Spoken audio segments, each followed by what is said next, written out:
Salam sahabat museum, museum di hatiku. Selamat datang di Frederberg Podcast. Open your mind, open your eyes. Yes, yes, yes. Baik, kembali lagi di Frederberg Podcast bersama saya Ayuma Onadifa. Nah, kali ini kita sudah kedatangan dua narasumber yang luar biasa. Mari kita sambut narasumber kita. Halo. Wah, deg-degan ya, Kak? Iya. Wah, ini kakak-kakaknya ini kok bajunya sama, seragam, cakep-cakep ya malam ini. Jauh-jauh ini kakaknya dari Riau ya, nyebrang. Oke, kalau gitu kita boleh dong kenalan dulu buat sahabat museum. Oke, mungkin mulai dari aku ya. Iya. Aku Muhammad Ade Putra, panggilan Ade, mahasiswa Antropologi Budaya Universitas Gadjah Mada, Laskar Rempah Delegasi Riau. Oke. Kalau aku Rizky Nursetia Nugroho, nama panggilannya Seno, sekolah di saya mahasiswa semester 5 pariwisata di Sekolah Tinggi Pariwisata AMTA. Saya Laskar Rempah Daerah Istimewa Yogyakarta. Berarti wah luar biasa sekali. Yang satunya perwakilan dari Riau, yang satunya perwakilan dari Yogyakarta. Nah, ngomong-ngomong tentang Laskar Rempah nih, mungkin banyak sekali ya sahabat museum yang belum familiar dengan Laskar Rempah. Karena kemarin juga sempat simpang siur, saya juga dengarnya Muhibah Budaya Jalur Rempah, Laskar Rempah. Nah, itu sebenarnya apa sih, Kak? Oke, untuk Jalur Rempah terlebih dahulu ya. Karena kan sebenarnya ketika kita bicara tentang Laskar Rempah, Muhibah Budaya Jalur Rempah itu kan adalah salah satu misi kebudayaan dari Jalur Rempah itu sendiri. Jadi Jalur Rempah adalah program unggulan dari Kementerian Pendidikan Kebudayaan Riset dan Teknologi yang terutama di Direktorat Jenderal Kebudayaan nih, Kak Ayu. Jadi dengan misi kebudayaan ini kita berharap bahwa Jalur Rempah yang merupakan perjalanan panjang nenek moyang kita dahulu, karena memang dari dulu kan kita sudah menyadari dan mengetahui ya Kak ya. Betul. Kalau rempah sudah begitu kaya, sudah begitu luar biasa, sampai pada akhirnya nenek moyang kita melakukan banyak sekali perjalanan sampai ke nun jauh di sana ya. Nah, perjalanan itu ternyata menciptakan interaksi budaya Kak, dimana pedagang dari Banda Neira, dari Ternate, dari Indonesia bagian timur sampai ke Jawa, sampai ke Sumatera. Nah, perjalanan itu ternyata menciptakan pelabuhan, menciptakan temu, menciptakan interaksi yang membuat barangkali aku dan Mas Seno sampai sekarang masih berinteraksi dan masih bersambung gitu karena apa yang udah dilakukan sejak dulu gitu. Oke. Perjalanan itulah yang kita sebut sebagai Jalur Rempah Kak. Bahkan sampai ini ya, sampai mengundang bangsa dari luar negeri untuk datang ke Indonesia ya pada waktu itu. Jadi sempat ada penjajahan yang memperebutkan rempah, betul? Betul. Betul sekali. Baik. Kalau menurut Mas Seno sendiri, Mas Seno ya panggilannya, jadi kita sudah akrab ya Mas Seno. Oke, kalau dari Mas Seno sendiri sebenarnya gimana nih pengalamannya setelah mengikuti kemarin berlayar seru banget dari dari Jawa, terus kemudian ke Banda Neira, Sulawesi, Makassar, wah luar biasa sekali. Gimana Mas pengalamannya selama di atas kapal itu? Nah, jadi kalau dari aku sendiri ya, tentunya sebuah pengalaman yang tidak akan terlupakan dan berharga karena tidak semua orang bisa mengalami hal yang seperti itu. Kita di atas kapal nih, satu orang dari satu delegasi berserta 34 delegasi lain di 34 provinsi kayak gitu. Dan kita juga naik kapal Dewa Ruci yang merupakan kapal latih TNI AL yang sangat melegenda tentunya di Indonesia kayak gitu. Dan apa ya, bagi saya sendiri pengalamannya itu nggak cuman berdasarkan dari apa yang kita dapat, tapi apa yang kita juga bisa upgrade dari diri sendiri. Karena di situ kebetulan kemarin saya jadi ketua kelompok dan saya benar-benar memposisikan diri saya semaksimal mungkin di mana saya bisa mengembangkan diri saya di program Jalur Rempah ini seperti itu. Oke, kalau buat Mas Ade sendiri, kan tadi kita udah ngobrol tentang dari sejarahnya, kemudian makanya ada didirikannya Laskar Rempah ya, dan Muhibah Budaya Jalur Rempah ini sebenarnya kapan sih Mas ini mulai didirikannya atau paguyuban ini atau organisasi mungkin? Kalau program ini sebenarnya sudah diinisiasi oleh Kemendikbud Ristek itu sejak 2020 ya. Lalu 2021 karena kan sebenarnya tujuan utama ini kan menjadikan Jalur Rempah sebagai warisan budaya dunia yang diakui oleh UNESCO ya Kak pada tahun 2024. Maka dari itu Kemendikbudristek mengajak nih anak muda untuk mengkampanyekan isu ini, program ini gitu. Nah, jadi program yang sejak 2020 dilaksanakan, dia pada 2021 mengajak dan membawa anak-anak muda terseleksi. Kita susah banget ya Mas Eno seleksi ya, olahraga, fisik, administrasi, wawancara. Aku bahkan sampai harus ke Riau, dari Jogja ke Riau waktu itu cuma untuk seleksi. Dan sejak 2020, 2021 kita ada kegiatan di Borobudur, kita buat konten, masih ramaikan, dan alhamdulillah 2022 kita berzeki berlayar ke titik-titik Jalur Rempah itu.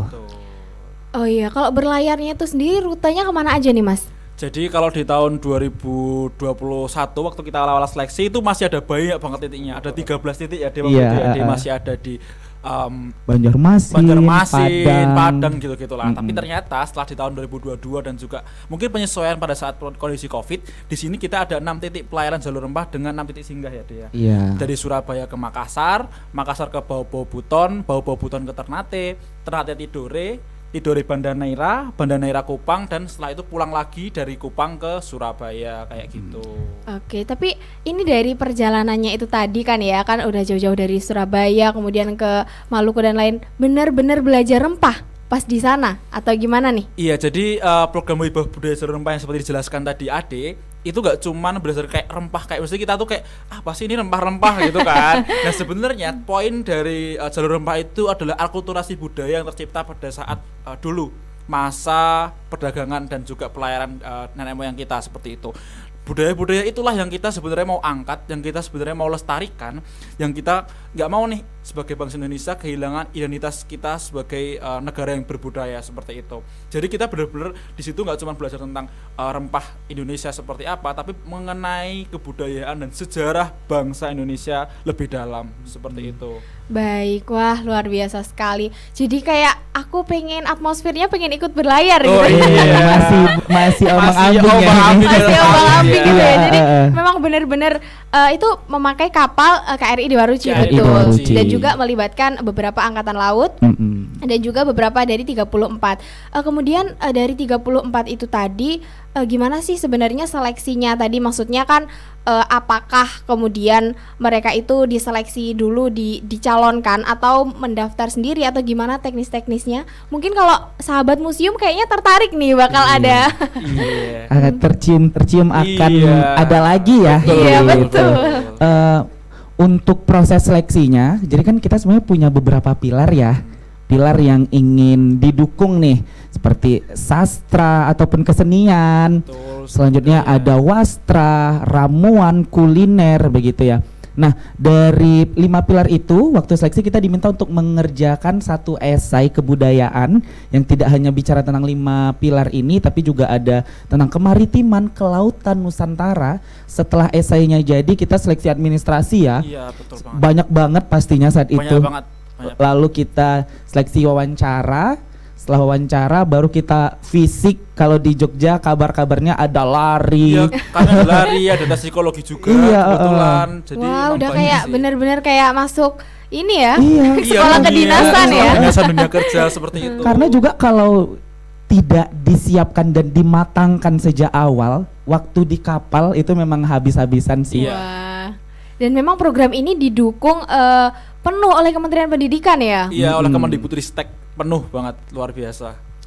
Oke, kalau gitu ini mungkin bisa diceritakan nih, gimana sih ketika mungkin di sana ketemu dengan siapa, terus kemudian bagaimana atmosfer interaksi kepada masyarakat yang ada di Banda Neira, yang ada di Makassar itu gimana Kak? Oke, mungkin ada bisa cerita tentang Banda Neira, nanti Mas Eno tentang Buton karena dia ketemu dengan suku Bajo. Suku Bajo itu keren banget. Nah, mungkin kalau bicara tentang Banda Neira ya Kak, salah satu sejarah menyatakan bahwa masyarakat Banda Neira asli itu kan sebenarnya sudah berpindah ke Kei, yaitu salah satu daerah jauh lah dari Banda Neira karena terjadi genosida Kak. Genosida yang mengakibatkan pembunuhan besar-besaran, pengusiran, dan banyak sekali penindasan yang dilakukan oleh penjajah saat itu, dan itu perihal rempah, perihal pala gitu ya Kak. Nah, itu membuat sebenarnya aku sejak dulu sudah sangat tertarik pada Banda Neira ini dengan sejarahnya yang hebat, masyarakatnya yang pada akhirnya karena mereka sudah mengusir banyak masyarakat, saat itu VOC malah mengundang banyak membawa masyarakat dari seluruh Indonesia ke sana gitu. Nah, jadi yang paling menarik Kak, setelah 401 tahun masyarakat asli Banda Neira pergi ke Banda Eli dan Banda Elat di Pulau K itu, karena ada Muhibah Budaya Jalur Rempah, dibawa kembali Kak ke Banda Neira. Jadi kemarin itu dipulangkan bersama raja-rajanya yang dulu, bersama masyarakat dulu. Jadi ketika mereka nyampe ke Banda Neira lagi setelah 401 tahun, membuat terjadinya trauma kolektif, ketakutan bersama, karena untuk menjaga martabat dan juga kekeluargaan mereka rela pergi jauh ke Banda Elat. Kalau dulu itu kan jauh banget ya, Seno ya. Kalau sekarang aja perkiraannya itu bisa sampai 5 hari nih pakai kapal yang bagus. Bayangin kalau dulu gitu, mereka bagaimana menggunakan kapal. Terus ketika mereka sampai ke Banda Neira, itu mereka tuh teriak, ada yang bilang ini kampung nenek moyangku. Itu kalau aku sampai sekarang aku masih merinding sih. Aku dengerin aja nih merinding kalau ceritanya. Baru menginjak kaki di Banda Neira itu kita lihat air mata bercucuran. Terus kita yang ngelihat aja tuh kayak terharu banget gitu, karena dari geografisnya sendiri Banda Neira itu kan jujur aku nggak pernah sebenarnya ngelihat satu tempat seistimewa gitu Kak, karena dia kan kepulauannya tuh bentuk bulan sabit. Bulan terus ada gunung api di tengahnya. Betul. Nah, itu membuat aku ngerasa bahwa keindahan alamnya itu udah luar biasa, sejarahnya nggak ada ngalahin gitu. Nah, itu yang buat aku kayak, waduh ini keren banget sih sebenarnya jujur. Iya, karena memang belakangan kita tahu bahwa masyarakat baru mengetahui keindahan Banda Neira ya, tapi mereka hanya melihat dari segi keindahan alam ya. Jadi mungkin cerita yang disampaikan Kak Ade ini bisa ditonton langsung oleh masyarakat, terutama generasi milenial yang mungkin kesana hanya buat main-main, hanya buat healing ya istilahnya. Jadi kita lebih tahu nih, oh ternyata segitu tragisnya ya, hanya karena rempah. Jadi ada peperangan, kemudian ada penjajahan, bahkan sampai harus pindah ke Pulau K dan lain sebagainya. Baik, kalau Kak Seno, tadi kan Kak Seno menyinggung masalah tentang suku baju. Iya, betul. Nah, iya, kebetulan kalau di pelayaranku dapat dari Makassar ke Bau-Bau Puton, itu kita kebetulan berkesempatan mendatangi salah satu suku juga, suku laut. Kan mungkin kalau kita dengar baju tuh mungkin ada di Labuan Bajo nggak sih? Iya, saya juga mikirnya gitu. Labuan Bajo kan, ternyata enggak. Yang namanya Bajo itu adalah suku laut yang memang beliau atau dulu nenek moyang kita itu mendiami area-area yang memang di situ di tengah-tengah laut gitu. Mereka pemukimannya benar-benar di atas laut, benar-benar mereka membuat pemukiman dari awal mereka berdiri itu waktu itu dulu katanya masih benar-benar yang namanya laut dangkal. Terus mereka benar-benar mendirikan sendiri dari kayu-kayu yang mereka akhirnya juga tebang dan juga sebagainya. Mereka kumpulkan dan mereka membuat satu pemukiman yang sudah beratus-ratus tahun ada di situ. Bahkan waktu saya saat ada di sana itu baru ada satu sekolah dasar yang ada di satu kampung itu. Saking itu kampung itu istilahnya mungkin dari adat istiadat itu sangat terjaga seperti itu. Mereka benar-benar juga yang saya waktu itu tertarik itu adalah tradisinya yang memang nggak semua orang mempunyai tradisi itu. Mungkin aja kayak gini contoh misalnya mereka menggunakan jadi di Buton itu kebetulan memang iklimnya tuh panas kan, benar-benar yang kering panas gitu. Nah, mereka ada menggunakan rempah-rempah itu, menggunakan kayak air beras, terus juga mungkin saat itu ada cengkeh juga dan sebagainya, rempah-rempahnya itu untuk masker, untuk mereka melindungi diri. Mungkin kalau kita generasi sekarang kan mengenal skincare kayak menggunakan sunscreen, sunblock kayak gitu ya. Mereka udah ternyata emang sejak dulu menggunakan itu. Dan itu bener-bener mereka kayak kesehariannya menggunakan jadi kayak ya masker putih gitu. Itu sambil berinteraksi satu sama lain. Dan di situ juga istilahnya memang anak-anaknya itu sangat luar biasa. Kebetulan waktu itu kita juga berinteraksi langsung sama anak-anak dari suku Bajonya sendiri yang memang istilahnya inilah keaslian dan istilahnya kebudayaan langsung dari tradisi langsung yang memang ternyata emang orang Indonesia asli seperti ini. Kita melestarikan budaya yang memang sudah seharusnya nenek moyang kita wariskan agar apa ya istilahnya, identitas orang Indonesia sendiri itu tidak lekang oleh waktu. Wah, Seperti berarti itu. memang benar-benar ya slogan yang digemborkan Wonderful Indonesia Wonderland itu memang sangat luar biasa Iya. sekali Luar ya. biasa banget. Baik, oke, Kak. Baik, mungkin kita akan menyambung percakapan yang sangat seru ini di sesi selanjutnya. Jadi, sama-sama sahabat museum, santai dulu, tenang dulu, tetap bersama kami di Frodeberg Podcast karena setelah ini kita masih akan terus ngobrol dengan percakapan-percakapan yang tentunya sangat menarik, cerita-cerita dari Kak Ade dan Kak Seno.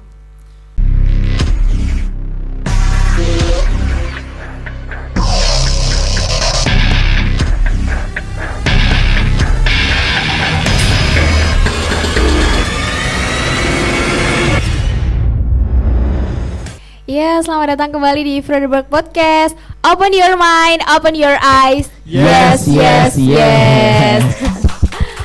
Masih bersama dengan Kak Ade dan Kak Seno yang tentunya dengan tadi topiknya sangat menarik sekali ya, menceritakan ada yang dari Buton, ada yang dari Banda Neira. Berarti kalian tuh dipecah gitu ya Kak ya? Ada beberapa regu yang kemudian dikelompokkan gitu atau bagaimana? Iya, jadi kebetulan untuk pelayaran di tahun ini kita dibagi oleh 4 batch namanya. Yang pertama itu batch Lada, yang kedua batch Cengkeh, yang ketiga batch Pala, dan yang terakhir batch Cendana. Seperti itu, seperti yang tadi sudah saya jelaskan. Jadi batch Lada itu dari Surabaya ke Makassar.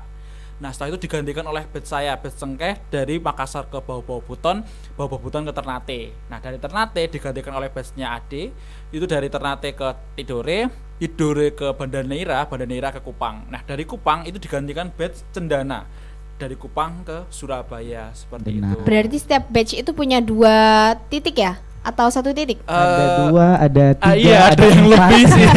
Kalau ada Oh, kan gitu. 4, Mas Eno 3, Iya. ada yang 2 gitu. Berarti rata-rata 1 batch itu berapa hari perjalanan? Beda-beda. Jadi batch Beda-beda. Lada itu 7 hari, 7 hari, batchku 13 hari, batch Ade 14 14 hari. hari, terus yang terakhir Cendana itu kalau nggak salah sekitar 9 hari. 9 9 hari. hari. Oke, 9 hari tapi untuk berlayarnya dalam satu kapal itu bersama-sama. Iya, jadi kalau aku 13 hari tadi, aku 6 hari di kapal, 7 hari di darat. Kalau Oke. Ade Kalau Ade itu 8 hari di kapal, selebihnya itu di darat. Di darat. darat. Wah, 8 hari di kapal rasanya gimana ya, Kak? Aku nggak ngebayangin sih. Iya, jadi mungkin bisa cerita sedikit ya. Tadi kan kita di kapal bener-bener yang seru-seru. cukup lama ya, seru-seru ya. Kalau orang berpikir kayak naik kapal tuh seru gak sih gitu. Seru banget kok. Seru, bener-bener aku banget. jujur seru banget. Seru nggak banget bohong. sih, itu bener-bener pengalaman yang luar biasa yang Luar tadi aku biasa. bilang di awal. Jadi gini, kebetulan waktu itu kalau di batchku kebetulan dapat ombak yang nggak terlalu tinggi sih. Ya Oke. tipe ada tinggi 2 meter ya, tapi itu nggak terlalu tinggi daripada di batchnya Ade kayak gitu. Itu aku yang 2 meter aja aku sempet pusing. 2 Jadi aku meter pusing. ya? Iya 2 2 meter. meter. Aku pusing aja, Uh-uh. pusing cuman ya sekitar setengah hari habis itu udah bisa balik lagi Uh-uh. untungnya. Di situ pengalaman di naik kapal itu memang benar-benar yang kita bisa belajar banyak banget karena kita bisa belajar navigasi kapal, perbintangan, dan juga ini yang pengalaman aku nggak paling lupakan adalah yang namanya mandi Katulistiwa. katulistiwa. Apa? Sumpah, Mandi katulistiwa. Mandi Istiwa. Katulistiwa itu berarti Ya jadi mandi gini, Katulistiwa. jadi ada tradisi-tradisi kapal-kapal atau KRI-KRI di Indonesia yang kalau melewati garis Katulistiwa. katulistiwa itu ada tradisi yang itu tadi namanya mandi katulistiwa. Dan kebetulan Oke. ini surprise-nya di podcast ini, batchku sama batchnya Ade itu Kita dapat mandi Oke. katulistiwa. Katulistiwa. Batchku adalah batch ke-99 yang mandi katulistiwa di Aku kapal. ke Wah. 100. Aku ke Batchnya 100. Ade itu 100 ya deh.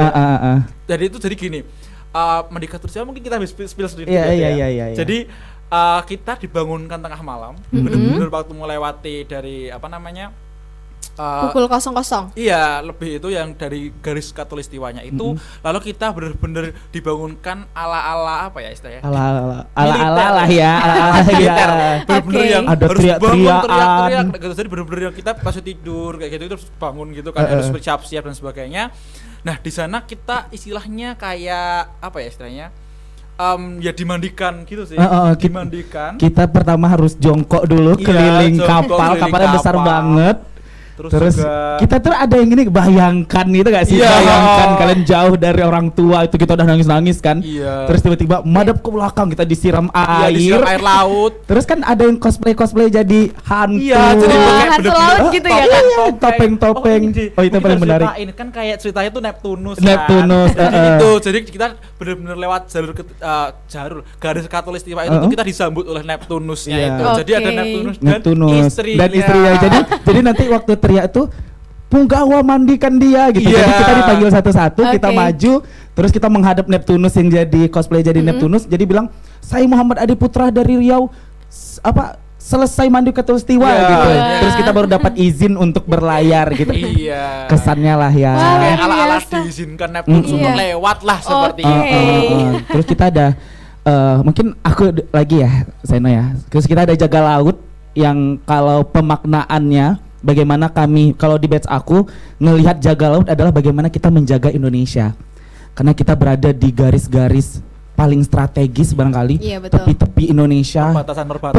Perbatasan karena kalau aku pribadi kita langsung lewat laut ini kan laut timur Oke. yang di Samudra Pasifik. Enggak, kebetulan enggak enggak ya. Tapi kita nampak Timur Leste gitu-gitu. Oke. Nah, jaga laut dan kita seperti kalau itu benar-benar berkesan sih bagi aku bagaimana kita merefleksikan ternyata inilah kontribusi kita menjaga Indonesia. Tapi yang paling menarik lagi ketika Mas Eno bilang 2 meter ya, kalau di batch aku itu 7 meter. Wah, 7 Jadi meter udah berasa bayangin- tsunami ya, Kak ya? Mohon maaf. Jadi kapal KRI Dewa Ruci itu tidak sama seperti kapal-kapal perang yang dimiliki oleh Iya. Indonesia lainnya. Mm-mm. Kapal KRI Dewa Ruci, jadi menariknya kita tuh kan melewati Laut Banda yang ketika kita cari di Google ataupun di searching, Laut Banda itu tersebut sebagai laut terdalam dan juga laut paling seram yang ada di Indonesia. Oke. Ya, bahkan kabarnya dulu waktu batch-nya Mas Eno itu seharusnya ada lewat Laut Banda ya, tapi Iya. geser dikit gitu biar nggak lewat Laut Banda. Nah, sedangkan aku tuh Laut Banda yang kita nggak nampak daratan lain, Mm-mm. cuma kapal kita, terus ombaknya 7 meter, Wah. tapi kita masih sempat main game, masih sempat naik Peran layar. peran layar gitu, kita peran masih layar. berani gitu. Tapi pada akhirnya ada sekali momen kapalnya mati. Nah, itu baru mau saya tanyakan. Kapalnya mati, kita semua, bukan semua sih, aku dan beberapa teman-teman, kita naik ke atas, pasti euforia kan? Iya, Kita betul. naik ke atas, terus yang paling menarik ketika kita di atas tuh, kita terombang-ambing, itu seru banget sih Mbak sebenarnya. Bagaimana aku ngelihat bahwa, ternyata ini sih yang dinamakan terdampar dan juga merasakan laut Indonesia yang kaya itu dengan menikmati gelombang-gelombangnya gitu sih Mbak. Wah, luar biasa, udah kena ombak 7 meter masih sempet naik ke atas nih, Kak. Masih Jadi saya sempet. jadi bayangin nih kalau tiba-tiba bahan bakarnya habis di tengah dan tidak ada apapun tuh gimana ya? Ya udah. Tapi nggak mungkin sebenarnya, mohon Oh, maaf. bilang mau ya udah berpasrah sih. Tidak bisa. Soalnya setiap titik kan kita ada Ini opsi- recharge bahan iya, bakar. Oke. karena juga kita sudah sangat dijamin ya Betul. Betul. keberangkatan kita seperti itu. Oke, nah terus Kak mau tanya juga, waktu kemudian setelah melewati badai yang 7 meter itu mabok nggak? Oh, kalau Saya 2 meter aja pusing. Mohon maaf yang 7 jadi meter. salah satu fun fact juga, kita ada 2 hari yang nggak ngapa-ngapain. Sebenarnya itu Iya. tuh ada rondon, tapi memang 2 hari itu karena ketika kita berteman dan bersahabat ya bahasanya kepada alam, kan kita harus menerima konsekuensi apapun yang terjadi gitu. Jadi kita memang cuma tidur, terus sholat kan, mohon maaf nih, kita kan biasa kan sholat kan. Iya, betul. Terus sampai ketika kalau kita sholat kan kita digeladak ya, Iya, Seno ya. digeladak atas Itu seru banget sih. Iya, nanti kita Kadang kalau cerita. sholat maghrib itu ada sunset, sholat Wah. subuh ada sunrise gitu. Nah jadi kalau udah ombak tinggi tuh, mohon maaf kita tuh sampai kayak pakai kuda-kuda, mohon maaf. Pakai kuda-kuda biar kita itu nggak jatuh Iya, gitu kan. betul. Kadang kalau udah kuat banget tiba-tiba aja duduk gitu kan. Itu salah satu yang membuktikan sepusing dan sekuat itu 2 hari kita cuma, kalau aku jujur aku benar-benar nggak bisa ngapa-ngapain, pusing, pucat, Tapi ada temen yang baik banget, beberapa temen itu dia bawain makan karena kita harus selalu terisi ya perutnya Kak.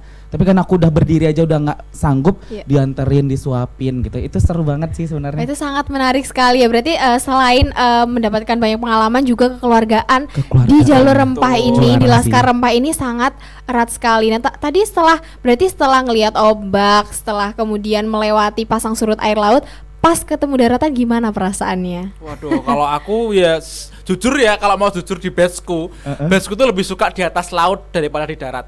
Wah, bener-bener kayak gitu. Karena kegiatan di darat itu full. Dari pagi kita bangun harus jam subuh. Terus habis itu full kita sampai malam. Kita pernah sampai di Buton itu kita pulang jam 1 malam. Karena perjalanan dari penginapan ke tempat perjalanannya ke tempat tujuannya itu 2 jam sendiri naik bis.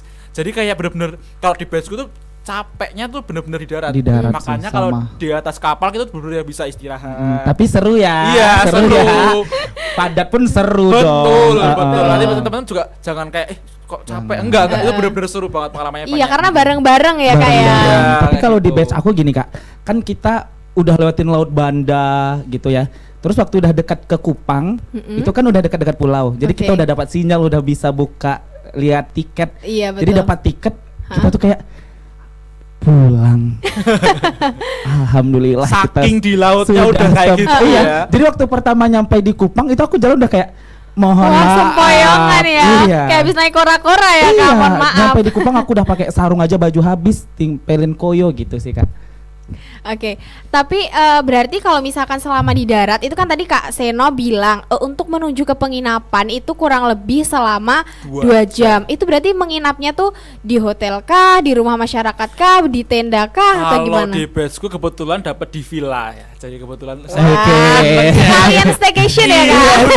Iya jujur, pemandangannya langsung laut. Iya, jadi bener-bener nengok di online kayak mohon maaf ini seru banget. Iya, villa aku tuh bener-bener ngadep lautan lepas dan subhanallah ya, karena kan aku benar-benar di Jogja nih, orang Jogja, jadi belum pernah yang namanya lihat air biru yang bening banget. Itu benar-benar wah, nggak pernah ke Gunung Kidul ya? Maksudnya ke Gunung Kidul tapi kan nggak bisa yang berenang-renang yang sampai bebas gitu kan. Oh, itu benar-benar mau kamu betul. sampai berapa meter itu benar masih bening dan sebagus itu laut-laut di timur Indonesia ya, itu ya benar-benar. Jadi kayak benar-benar kita, kalau aku sendiri sih akhirnya merefleksikan diri kayak emang kita berarti sebagai yang namanya generasi muda tuh jangan cuman yang kayak apa ya, terlalu terpesona dengan mungkin ya itu tadi rebahan dan juga bangsa-bangsa luar atau kayak mungkin budaya-budaya luar yang kayak akhirnya kita belajar mungkin tentang ya entah aku gak mau menyebut budaya mana tapi kayak kita benar-benar harus melek Indonesia itu kaya cuy. Dan lebih keren ya daripada stigma-stigma tentang di luar dari Indonesia. Setuju sih. Karena juga yang menarik juga kalau di batch aku,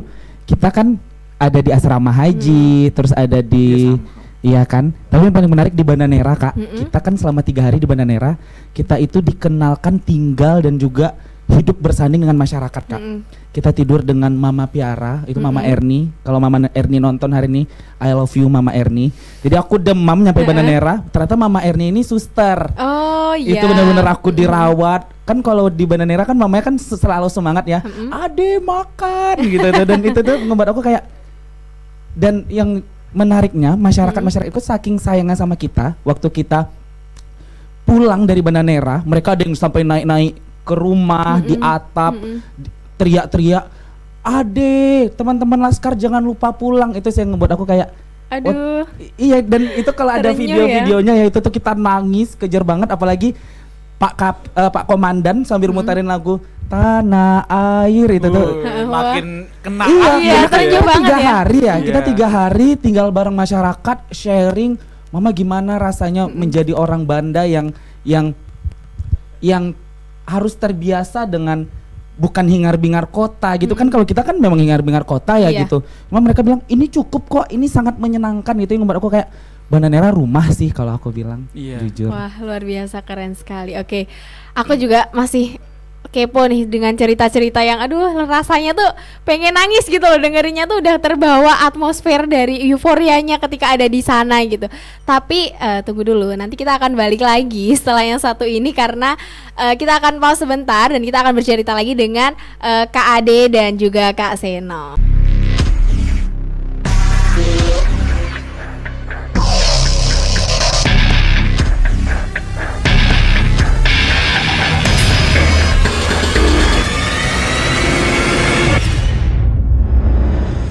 Sahabat Museum, masih bersama saya dan Kak Ade dan Kak Sena di Frederberg Podcast. Open your mind, open your eyes. Yes, yes, yes.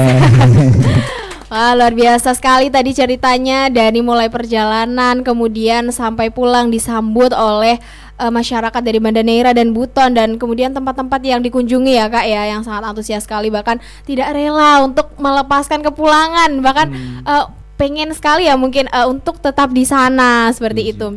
Baik Kak, sebenarnya banyak banget sih ya yang pengen kita bahas, masihan kayak aku masih kepo juga gitu. Dari cerita-cerita kakak tuh sangat menarik sekali gitu. Tapi sebelumnya kita akan ada nih Kak games buat sahabat museum yang ada di rumah.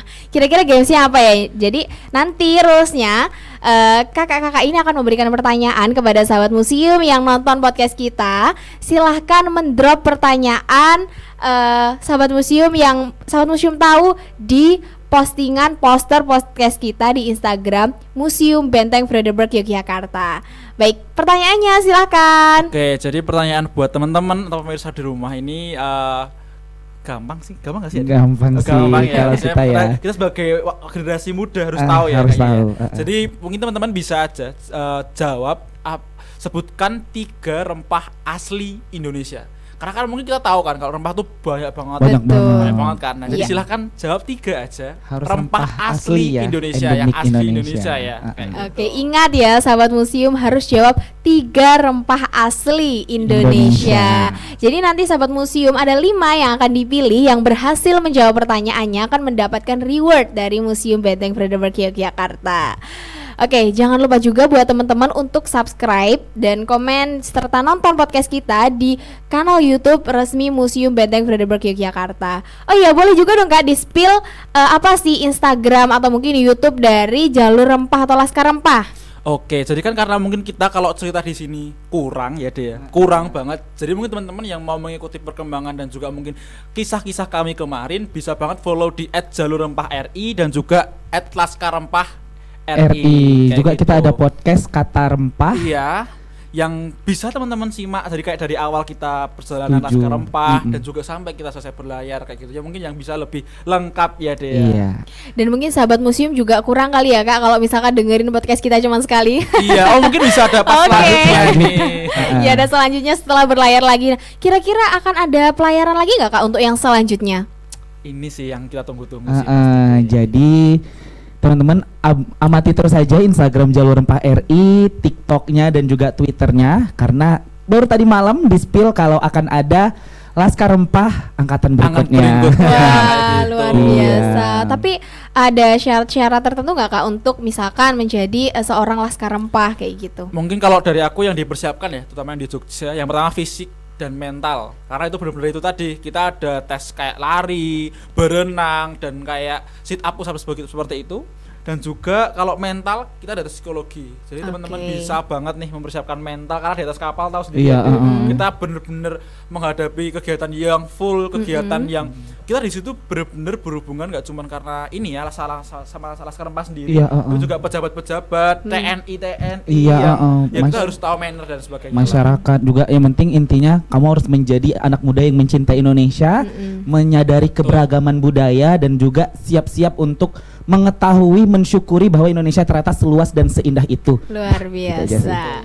Oke Kak, tadi kan kita udah ngobrol tentang cerita gimana perjalanan dari sini ke Banda Neira dan lain sebagainya. Kira-kira dari perjalanan Kakak ada nggak sih Kak hal-hal yang mungkin perlu diperbaiki ke depannya gitu, dari Kak Sena atau Kak Ade? Gimana nih maksudnya? Maksudnya jadi dari perjalanan itu kemudian kan ada beberapa yang sudah dilewati, ada nggak yang perlu dievaluasi? Mungkin ada yang merasa ada kekurangan apa atau apa begitu? Dari programnya? Iya, dari program atau dari mungkin perjalanan. ada dulu aja ya. Ada dulu aja boleh. Kalau dari programnya aku jujur karena misinya udah jelas ya, untuk merayakan pengakuan agar Jalur Rempah diakui sebagai warisan budaya dunia oleh UNESCO pada 2024. Jadi aku ngerasa bahwa programnya udah keren banget, programnya udah jelas tujuan dan matang. Cuma barangkali Laskar Rempahnya ya harus benar-benar yang siap mental, siap fisik, yang seperti yang aku bilang tadi, benar-benar harus mensyukuri agar perjalanan ini benar-benar perjalanan yang nggak sekali selesai gitu sih Mbak. Karena setelah ini kita memang harus berkontribusi terus. Jangan Laskar Rempah sebagai oke ini muhibah budaya Jalur Rempah, berlayar, selesai berlayar selesai. bye gitu, nggak kayak jangan gitu ya. Nah mungkin aku juga tambahan tadi yang Ade maksudkan, nambahin. Jadi kalau jadi Laskar Rempah itu benar-benar kita harus benar-benar menjadi gelas kosong sih ya dia. Kita benar-benar harus siap banget diisi, dan kita mau untuk apa istilahnya peka terhadap sekitar kita. Kayak ada apa aja sih kebudayaan yang ada di sekitar kita. Benar-benar kita sendiri yang dari generasi muda yang harus sadar bahwa kita adalah penjaga identitas bangsa.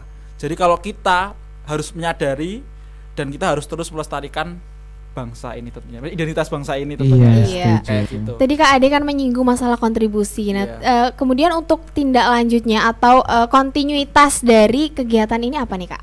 Oke, jadi setelah Jalur Rempah selesai, maksudnya Muhibah Budaya Jalur Rempah maksud saya, pada akhirnya setiap Laskar Rempah yang kita sadari tidak hanya berasal dari latar belakang yang sama dan juga suku bangsa yang sama ya, kita mempunyai pastinya basic dan bidang masing-masing. Kayak aku kan penulis puisi ya. Iya. Nah jadi memang kedepannya aku akan mulai memproduksi puisi-puisi dengan tema rempah, karena juga sedang menggarap manuskrip buku puisi aku yang rencananya akan buku ke-7 berjudul Rumah Adalah Rempah gitu sih. Wah keren. Kalau dari aku sendiri, aku sebagai mahasiswa pariwisata, tentunya aku pasti punya pemikiran dan juga udah punya plan nih. Oh berarti emang Indonesia itu adalah yang memang strategis banget kebudayaan dan juga hal-hal yang bisa diangkat untuk menjadi pariwisata, dan juga orang-orang dunia harus tahu nih apa itu Indonesia dan kekayaan alam yang ada di sini. Cuman maksudnya kekayaan banyak banget budaya dan sebagainya kayak gitu. Berarti memang Muhibah Budaya Jalur Rempah ini sangat memberikan korelasi yang sangat signifikan ya Kak, baik dari latar belakang yang berbeda, entah dari seorang penulis, antropolog ataupun seorang mahasiswa pariwisata, dan mungkin masih banyak lagi juga latar belakang dari anak-anak Indonesia yang tentunya mereka juga akan menjadi generasi penerus dari Laskar Rempah itu sendiri. Oke Kak, harapan nih yang terakhir ya, harapan dari Kak Seno dan Kak Ade buat Laskar Rempah selanjutnya, buat paguyuban Muhibah Jalur Rempah ini apa Kak? Aku ini harapan buat aku sendiri juga ya, dari Iya. aku sendiri dan juga untuk teman-teman.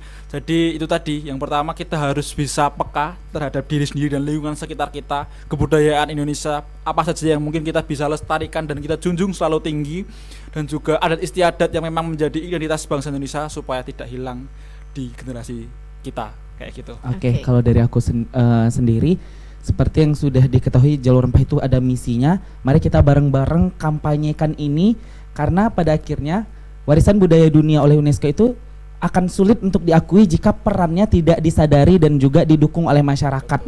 Mulai dari sekarang aja dengan hal-hal yang sederhana kayak aku sekarang kan juga mulai aktif buat pantun-pantun rempah, buat kayak campaign-campaign caption rempah, hashtag rempah gitu. Itu sangat membantu dengan ramaikan di jagat dunia maya, dunia sosial, media sosial, karena itu sangat membantu kontribusi kita sebagai anak muda, sebagai masyarakat Indonesia merayakan kembali keindonesiaan itu dengan menilik, menapak tilas ya perjalanan rempah ataupun perjalanan sejarah yang panjang, agar kita lebih bersyukur aja sih.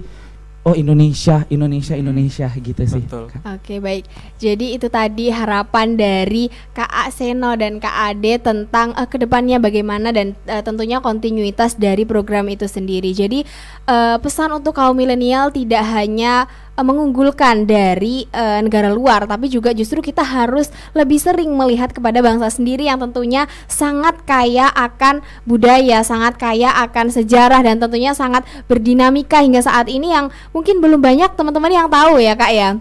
Oke, terakhir quotes dong, kasih quotes buat podcast kita kali ini Kak. Oke. Apa ya? Seno dong. Seno dia emang suka gitu. Quotes tentang ini ya mungkin ya. Hari ini sadari dan lestarikan identitas bangsa Indonesia. Oke, kalau dari aku, jika pada akhirnya kau tidak bisa melihat dan menyadari apa itu Indonesia, ciumlah aromanya yang terkenal hingga kemana-mana melalui rempah-rempahnya yang kaya. Wah, luar biasa Masih ada. sekali, sangat kaya dengan ilmu. Jadi ngobrol kali ini kita juga sangat senang karena mendengarkan cerita-cerita dari Kak Ade dan Kak Seno tentang pelayaran Laskar Rempah, tapi juga sangat kaya akan ilmu yang mungkin banyak sekali teman-teman di luar sana yang belum mengetahui tentang jalur rempah. Baik, karena kita sudah harus berpisah di pertemuan podcast Frederick Podcast kali ini, makanya saya selaku pembawa acara dan Kak Seno serta Kak Ade kami pamit undur diri. Tapi sebelumnya kita jargon dulu. Frederick Podcast, open your mind, open your eyes. Yes, yes, yes. Sampai jumpa di Frederick Podcast selanjutnya.